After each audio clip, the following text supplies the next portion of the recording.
It's 6:43 if you're waking up and heading out the door, and you're waking up to a misty morning out there, and that means reduced visibility on the roads. Give yourself a few extra minutes before you head out, and we will hear from Tim and Ashley in just about 5 minutes or so.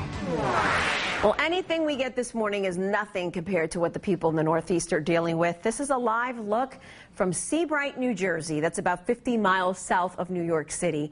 Rain and gusts of up to 60 miles per hour brought flooding into their streets. You can see there are a couple of cars stuck right there in the roads with their hazards on. The storm also slammed the southern half of the state, bringing down trees, tossing around the scaffolding, and even tearing signs from the walls. One sign killed a man there. Well, it's not just drivers, too. Airports in the Northeast are struggling to get things back to normal. If your travels take you to any of the airports in the Northeast today, check the status of your flight ahead of time. Right now, we're seeing only one delay. We just checked. That's American Airlines flight 3999 Philly to Norfolk, by the way. So check in with the flight tracker for yourself on 13newsnow.com before you head to the airport. It's right there under the traffic tab. 4 days into his Trump presidency, Donald Trump's cabinet starts to take some shapes. Looking live over the White House this morning, last night Mike Pompeo was sworn in as the next director of the CIA. Well, now one of President Trump's most controversial nominees is headed toward confirmation. Yeah, former Exxon CEO Rex Tillerson was approved by just one vote. A surprising name is supporting him, too. Former Trump rival, Senator Marco Rubio. I concluded that it would not be good for our country to unnecessarily delay or create unwarranted political controversy over this particular nomination. Now, you may remember Senator Rubio squared off with Tillerson over his relationship with Russian President Vladimir Putin. Republicans John McCain and Lindsey Graham have come around on Tillerson, too. So far, only 3 cabinet nominees have been confirmed so far. Well, we have good news to report out of Texas right now. Former First Lady Barbara Bush is out of the hospital this morning.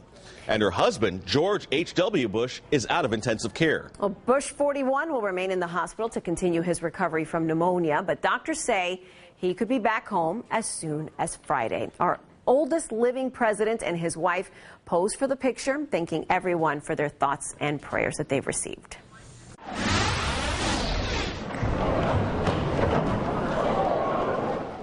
Well, take a look at the scary moments of the floor of the Minnesota State House. Governor Mark Dayton collapsed last night while delivering his State of the State address.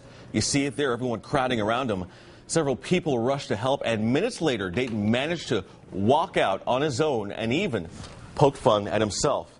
The governor's son says his dad is doing great, and we're told Governor Dayton will present the state budget later today as planned. Well, new this morning, a new cafe in New York City is making all of your sweet dreams come true. You can snack on some raw cookie dough without the guilt. So how is this legal? How can they run a business without getting people sick? Here's the secret. The eggs are pasteurized and the flour is heat treated. That means it stops salmonella in its tracks. Yeah, but if it's heat treated, is it the same? I don't know if it's I'll have to do a taste test. So that's just straight up cookie dough in between those two baked cookies? No, I think that's ice cream. Gotta be ice cream. But maybe you could just go into the back kitchen, just walk right in, just start putting your finger in the dough. And we get 2 pictures of their products. That's it. Yeah. 2 pictures. That's all. Do you guys do that with cookie dough? Do you eat raw cookie dough? I used to. I love it. I never have. I've been too afraid of getting sick. Really? Yeah. All right. See, my mom never even told me it was a possibility, and I never got sick. Oh, it's a modern day finding. Yeah. Anyway. All right.